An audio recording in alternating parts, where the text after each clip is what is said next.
Ayan, buenos dias mga kapatid. Magluto na naman tayo ngayon ng munggo. Ayan po yung ating munggo. Pinakuluan na po natin yan. Ayan po, munggo na. Pinakuluan ko na po yan. Ito po yung ating mga pangsahog. Ito po ang bawang. Ito po ang luya. Ito ang bawang. Sibuyas po. Kamatis.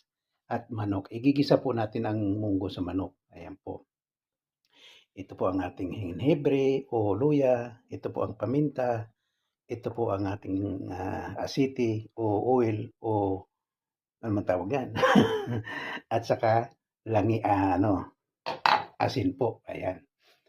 At ito po ang ating North Chicken Cubes. Ayan po. Ayan, ang North Chicken Cubes natin. Ayan. Ayan po. Samahan niyo po ako. Tayo po ay magluluto. Ayan po. Ayan yung ating mga pansahog.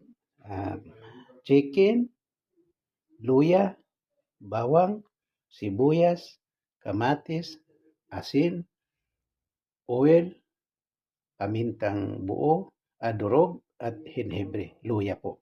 At ang ating munggo. Ayan po, samahan niyo po ako.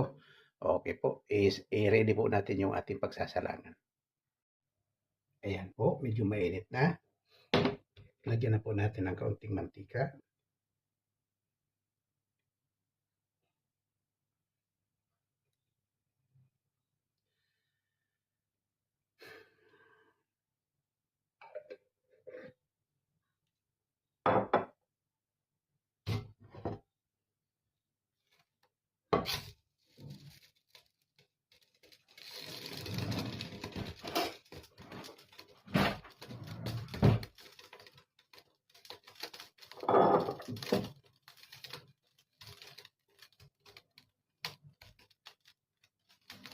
Ayan po, unahin po natin igisa yung ating manok.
Medyo i-brown po natin ng kaunti itong manok para masarap po ang lasa.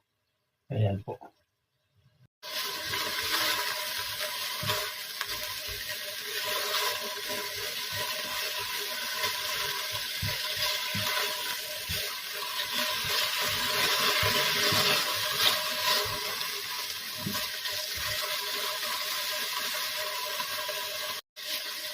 Tanggalin po muna natin to at igisa na muna natin yung sibuyas at bawang at luya. Ayan po, tanggalin po muna natin. Bawang at luya.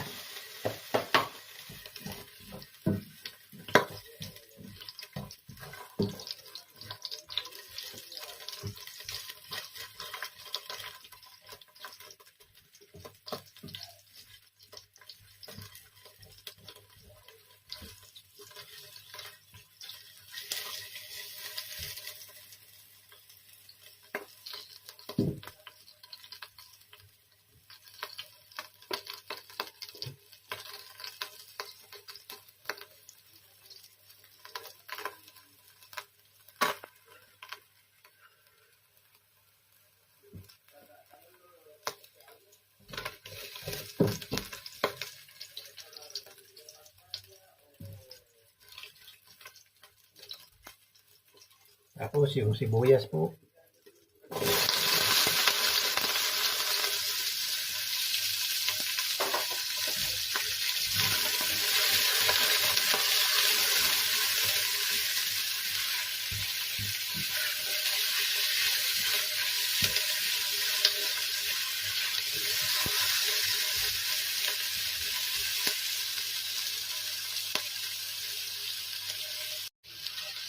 Ayan po, nilagyan na po natin yung ating manok.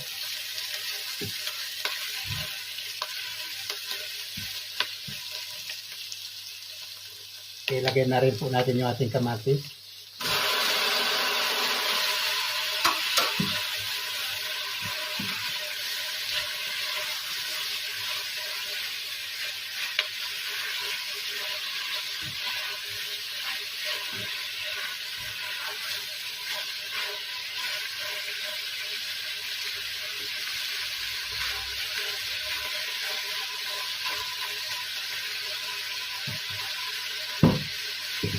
Lagyan po natin ng kaunting asin.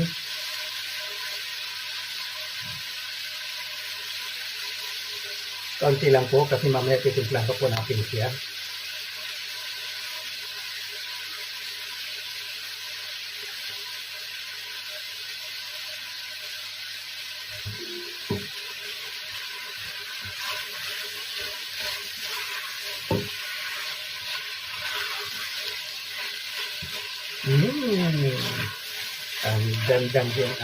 Ang ganda, ang sarap. Hindi pa natin tikman, ang sarap na. Ayan po.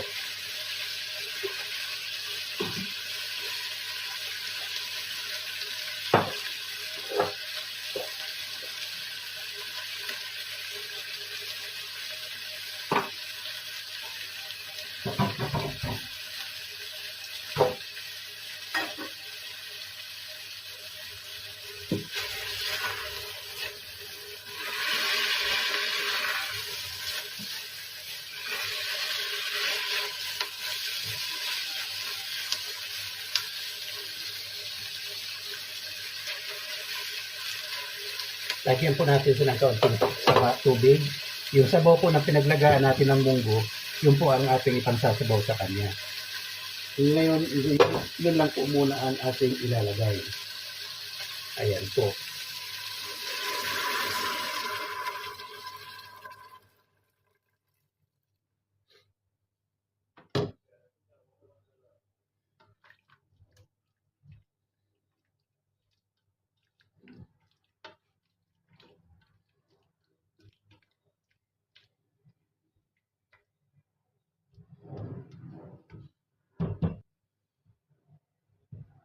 Kaya po muna natin siyang maluto bago natin ilagay yung talagang munggo. Lagyan na po natin yung ating mga ingredients. Ito po ang henhebre o luya. Ito po ang paminta.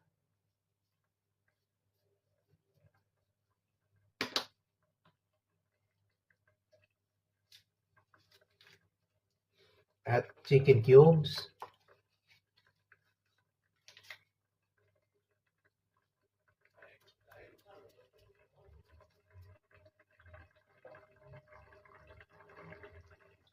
At kaunting patis. Mamaya na po talaga natin siya titimplahan ng gusto kung luto na po ang ating manok. Pag luto na po ang ating manok, doon po natin ilalagay yung munggo.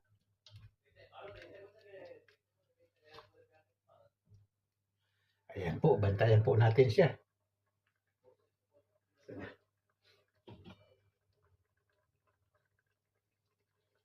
Takpan po muna natin siya. Ayan.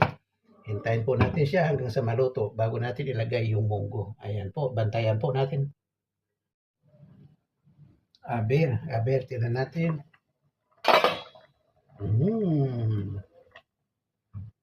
Aber, tikman natin kung okay na yung kanyang mga timpla.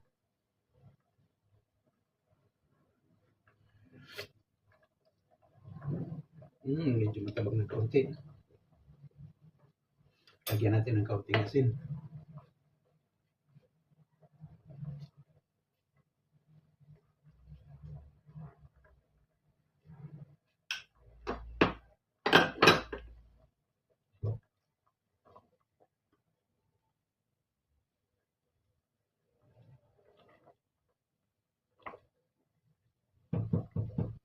Lagyan na po natin yung ating munggo.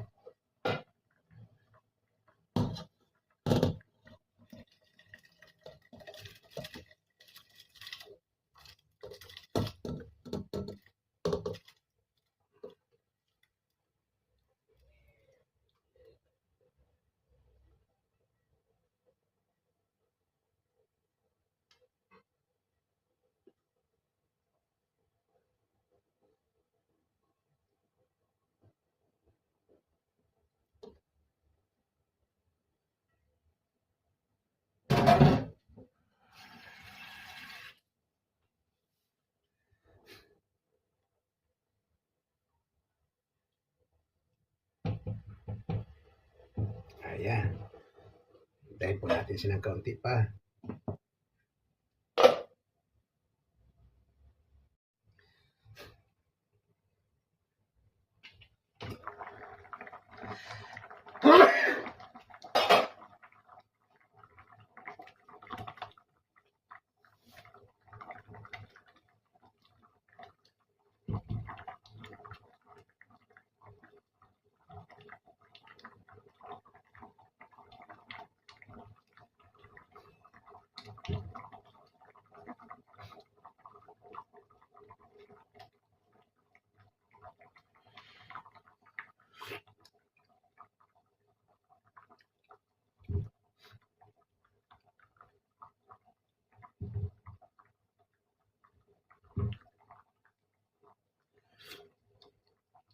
Tabang.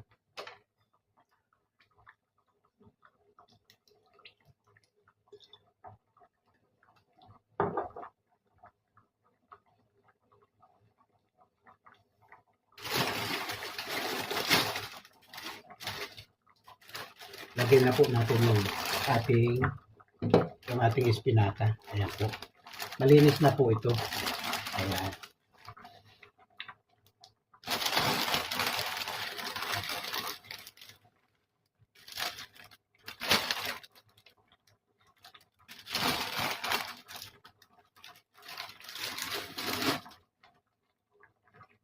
Baba po natin ng kaunti ang apoy. Ayan.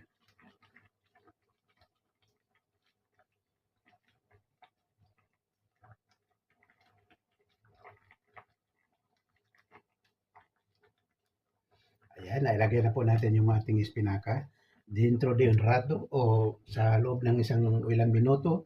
Tapos luto na po ito. Takpan lang po muna natin. Ayan. Sa loob po ng ilang minuto, tapos na po yan. Luto na po yan.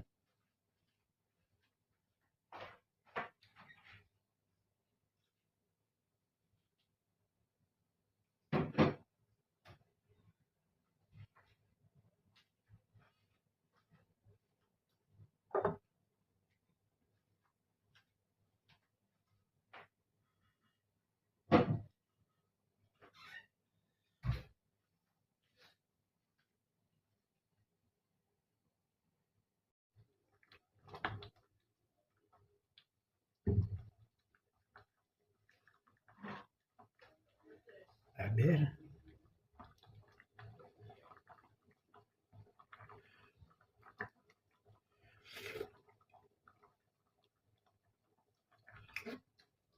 Okay na po. Luto na po yung ating munggo. Patayin na po natin. Ayan. Pinatay na po natin yung ating apoy. Ayan. Marami.